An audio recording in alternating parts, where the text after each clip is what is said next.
The Galactic Council chamber fell silent as Ambassador Zexathala's crystalline voice echoed through the vast dome.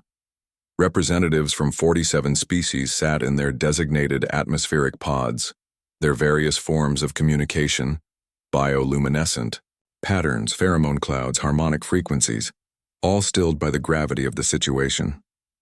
The Nexus Maze has claimed another exploration vessel, the Altarian announced, her translucent form shimmering with distress patterns.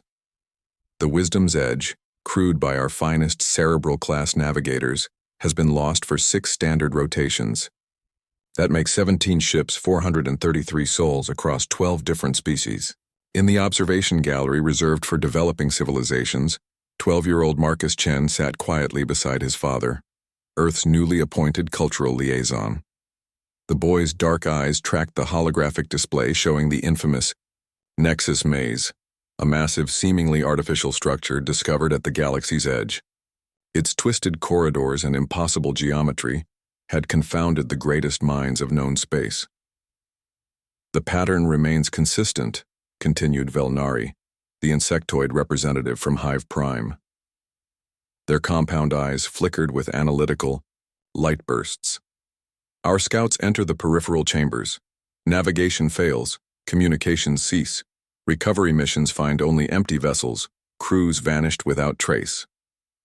Dr. Sarah Voss, the Terran xenoarchaeologist in the diplomatic section, leaned forward.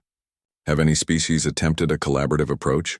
Combined the unique cognitive abilities of multiple races?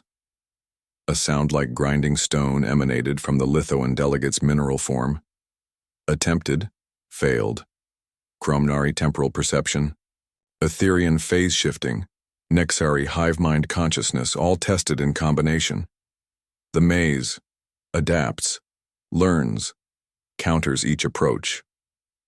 Marcus shifted in his seat, his fingers absently tracing patterns on his tablet. His father, Ambassador Chen, had warned him to remain silent during the proceedings, but the boy's mind was racing. He'd been studying the maze data for weeks, ever since they'd arrived at the council station. Perhaps, suggested the Etherian representative, their semi-corporeal form flickering between dimensions. The maze is not meant to be solved by intelligence alone. Our species have evolved beyond certain primitive instincts.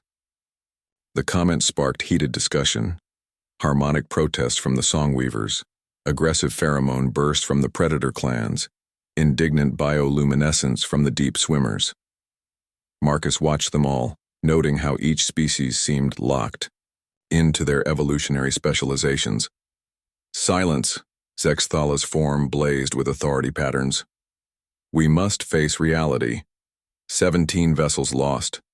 The maze appears to be some form of ancient test or trap, but its purpose remains unclear.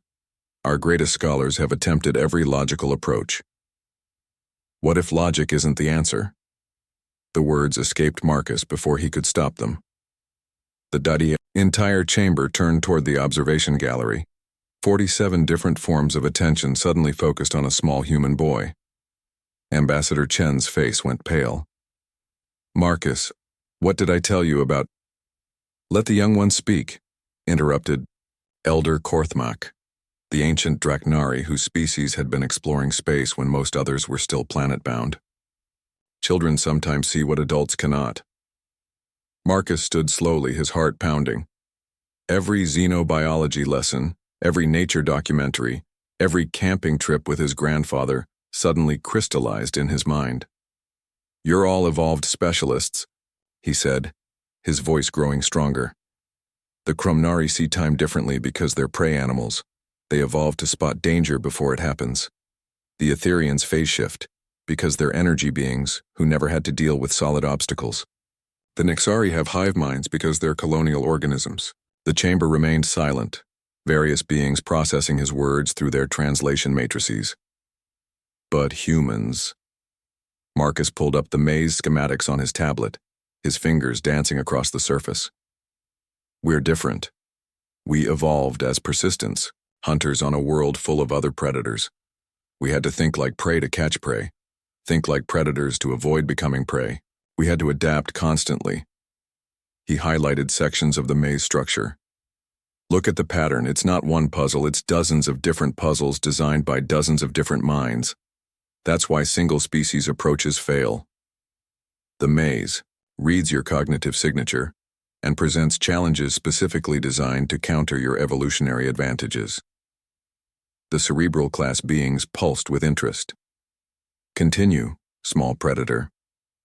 But humans don't have one cognitive signature. We're generalists, jack of all trades, masters of none. Marcus's excitement grew as the pieces fell into place. We can think like prey when we need to, like pack hunters when we have to, like scavengers when necessary.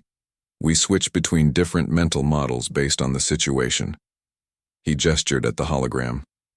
The maze expects consistency. It adapts to counter your species-specific approach. But what if someone kept changing approaches?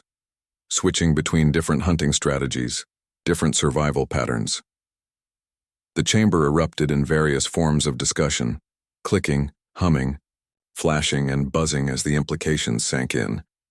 Dr. Voss stood up, her voice cutting through the noise. The boy might be right. Humans are cognitive shapeshifters. We evolved as opportunistic omnivores who had to outwit everything from stampeding megafauna to pack-hunting carnivores. Elder Korthmak's massive form shifted with what might have been amusement. The apex predator boy speaks wisdom. When all others have become too specialized to see clearly, the unspecialized eyes spot the pattern. Zexathala's form cycled through consideration patterns. The proposal has merit. The human approach is chaotically adaptive, unpredictable enough to perhaps confuse the maze's learning algorithms. Who would attempt such a mission? Asked the Hive Prime delegate. Marcus felt every eye equivalent in the chamber focus on him again. His father started to object, but the boy squared his shoulders. I would, he said simply. But not alone. I'd need advisors, representatives from each major cognitive type to help me shift between different thinking patterns. A true collaboration, with human adaptability as the coordinator. The silence stretched for long moments before Elder Korthmak's rumbling voice filled the chamber. Perhaps it is time to learn from the species we once dismissed as too young, too chaotic, too unspecialized. The ancient being's respect patterns flickered across its scales. The maze has defeated our greatest minds. Perhaps it will fall to the most adaptable one. As the Council began planning humanity's first major contribution to galactic exploration, Marcus sat back down beside his father, his quiet observation finally bearing fruit. Sometimes the best hunters were the ones who knew how to be everything else first.